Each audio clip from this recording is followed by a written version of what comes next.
Hi, everyone.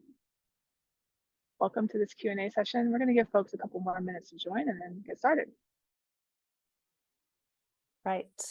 Seeing a couple private questions come through. If anyone has any others, feel free to share them publicly in the chat and Q&A. But Laura, why don't you start us off? Great. Well, welcome everyone to this Q&A session. I'm happy to answer any questions that folks want to just raise here, but I'll start with one that we have in the box. So that one question is, can hydro forecast anywhere? And the answer is yes. We have a global model that we can use.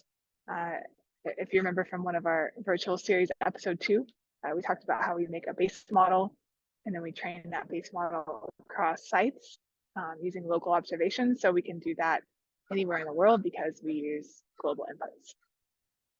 That's one question. Does anybody from the audience have a question off the cuff they want to ask live?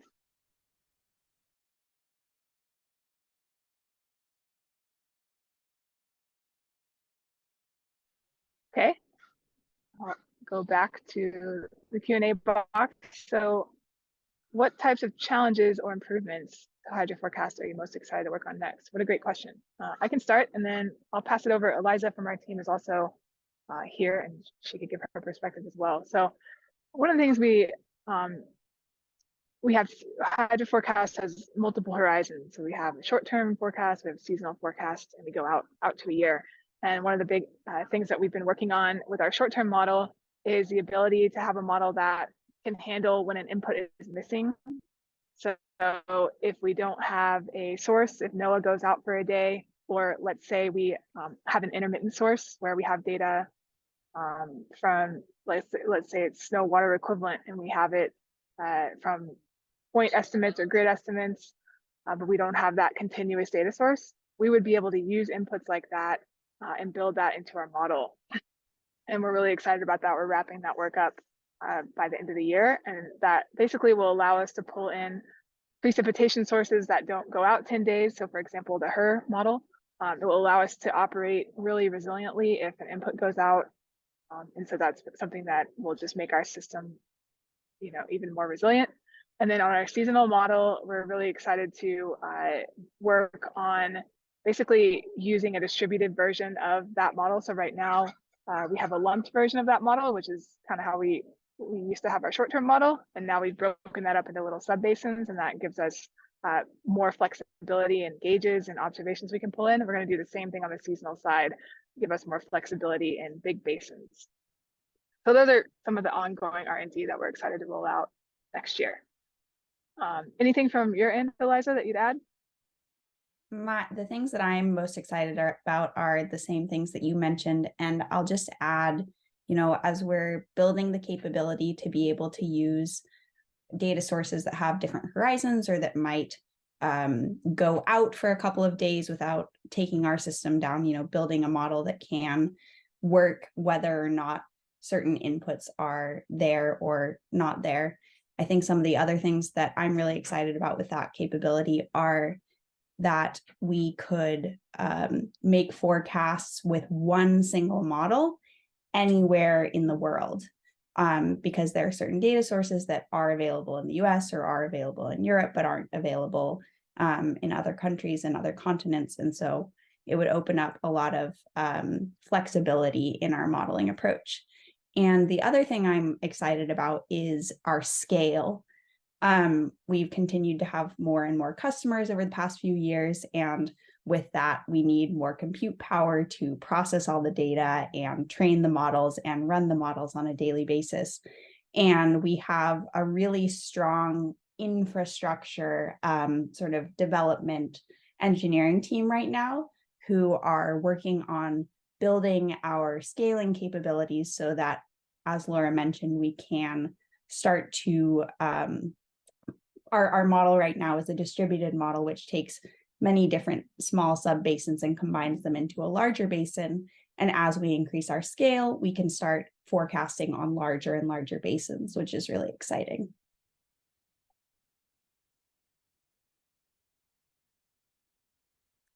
And that's so then maybe the flip side of that question are some of the challenges that we face. And I think, Eliza, you spoke to this in one of the things we're working on, but scale is a challenge. And so the more data that we're pulling in an operational setting, the more we need to be able to support that data in the cloud, and how we use our processors and how we train models. And so that's something that we've been keeping up with, and we need to continue to build out.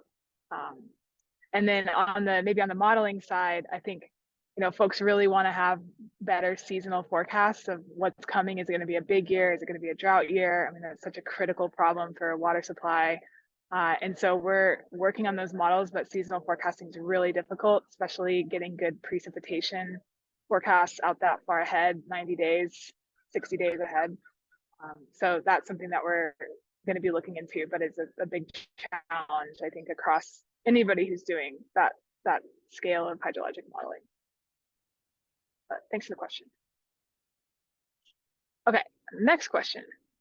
Could you tell me more about how models across the world would compare? What factors, inputs, criteria should be considered in evaluating the error and accuracy of models across the world?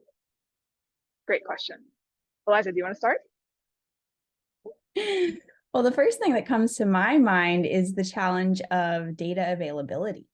And I think what we have found, there's just a little bit less observation data available in certain parts of the world than others. And so I don't think we think that our model has better ability to perform in the US just by nature of the hydrology in the US. It's not that. It's really just that it's much easier for us to measure our model's performance in the US, in Canada, in these places where we have decades of robust, quality checked data sources.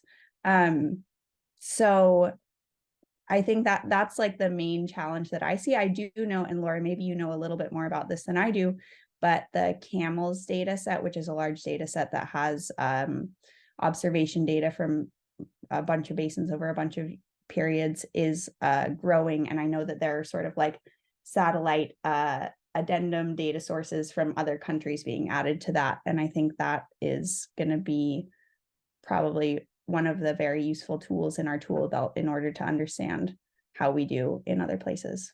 Laura, over to you. Good segue. You brought up kind of CAMELS outside the US, and that there is a data set called Caravan, which is a global data set that has collected historical data in many basins across the world. One thing about that data set is it's daily data and not hourly. So if we train a model on that data set, it would be, to make a good hydrologic model, but we may not be able to use that resolution that so many of our customers are, excited to have an hourly model that can really get those ups and downs. So that's something that we're working through before we incorporate Caravan. It's just how we'll make sure our model has the high resolution accuracy at the resolution that folks need it. But yeah, I think you hit on the main challenge, which is just, if you're evaluating any model anywhere, how do you make sure that you have a long enough record? How do you make sure that those observations are reliable? Because not only is the model being trained on them, but then you're also evaluating on them. So one example of a kind of I'd call it North American a model evaluation that was recently published was out of Waterloo. They did it's called the Grippy project, where they had folks submit models, lots of different types of models. They ran an LSTM that's similar to what we run. They ran kind of Raven models and ones that are pretty common in Canada, and they looked across the whole Great Lakes region. And they made some pretty strict requirements on inputs and what you could use, what you couldn't use, and things like that. And they recently published that study, and I can add that to our kind of virtual series notes at the end. But it did show that and we showed this in our virtual series. One of the slides was on just the comparison of accuracy. So I think really rigorous studies like that can be done and can illuminate like what models scale well in different parts of the world. And in that study, the LSTM outperformed the other more traditional models. And so I think that continues to build evidence that these models are useful globally, but again, you have to have the data to put into them and to evaluate them.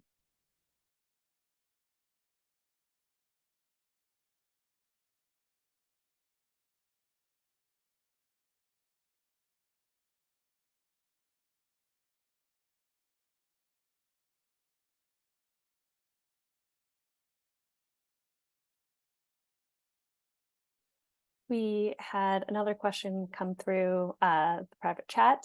So move on to this one, Laura and Eliza. How does climate change fit into all of this when talking about both hydro forecast and all of the modeling that we talked about in the series? How does climate change fit in? Go ahead, Eliza. All right. Well, I'm thinking back to when we were putting together this presentation, this little mini virtual webinar series, and we were talking about the strengths and weaknesses of machine learning models and more typical conceptual or physical models. And I think both Laura and I feel strongly that there's not like a right and a wrong. Both models are useful, both have their strengths, both have their weaknesses. And one of the strengths of a machine learning model is the breadth of data that it takes in and its flexibility. So when we're training these models, as most of you, I think, already know, the models are seeing data from many different basins, which allows them to learn the hydrology of a wider variety of events, more extreme events than a model that's just trained on a single basin. So I think that one of the questions that comes up when you're talking about climate change is like, how is this model going to respond when it sees inputs that have never been seen before at this basin? And when you have a machine learning model, you have a larger wealth of data and you have a larger wealth of data and previous hydrologic scenarios to choose from. And I'm wondering, Laura, if you have something to add there. I know that we've been thinking about longer term things as well, and I'm not totally versed on like how much we can talk about all of our different cool upcoming projects. Yeah, no, I think that answers the question of like how these models are able to pick up on things that it could be climate change, it could be any type of change with the data that are used to input them, and just having all of that base model data. And then for what we're so our models, our short-term and seasonal models to some extent have that ability, and they have that kind of built in. On the long-term projection side, we have developed a long-term product in which we can run climate scenarios through our hydrologic model and validate on the past 20 years using ERA 5 observations to see how that model has performed, and then use that model with CMIP6 projections to look at how changes might happen in a basin out to 2100. So we've been working with different types of folks on that, some hydropower folks, some water supply groups, WWF in certain parts of the world. We're excited to keep rolling that out and understanding what's needed there from folks.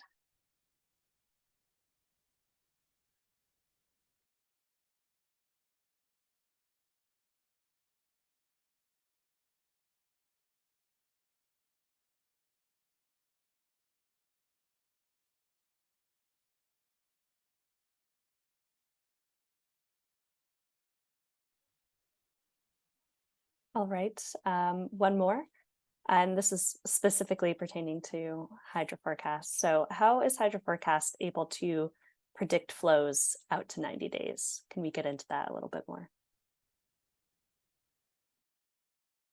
Sure. Do you want me to start, Eliza, or you want to? I was gonna, either way, if you want to start, and you can pass it to me whenever. Great. I know I've put you up for all the questions so far. So yeah, so basically hydro forecast, the way that we make our 90-day model is we replace the first 10 days with our short-term model so that we can get those really quick weather events, flashy behavior, things like that. And then from days 10 to 30, we incorporate the GEFS NOAA forecast to understand where weather is coming. And so we basically build a set of historical analogs looking back over the last 40 years, and we have this distribution. And the GEFS forecast helps us understand where in that distribution we should be and which traces of potential futures are most likely. So we use that information out until day 30, and then from days 30 to 90, we blend back in the historical analog information. And so when we do that, depending on where we are in the world, we can get skill in our models over just using the long-term average out to 90 days, and in some places even beyond 90 days. Eliza, what would you add to that? I think that was perfect. Yeah, predicting the future is hard. And when I was in college studying earth science type things, a professor of mine said, you can never really predict anything further than 30 days ahead with any sort of accuracy in the natural world. And I think there is wisdom to that. But I've been really impressed with our team's, ability to sort of use the weather forecasts that are available and that do have skill, in addition to the historical data, to eke our way into this sort of unknown territory of predicting beyond 30 days. And it's I think it's something that we are both proud of and don't see as like totally finished. It's one of the things that we continue to tweak, run experiments to see how we can make that better.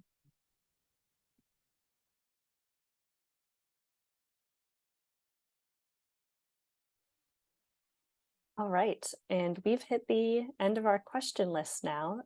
If any folks have any other last minute questions or comments, feel free to drop those in. We'll give you another minute or so, and then we will wrap things up.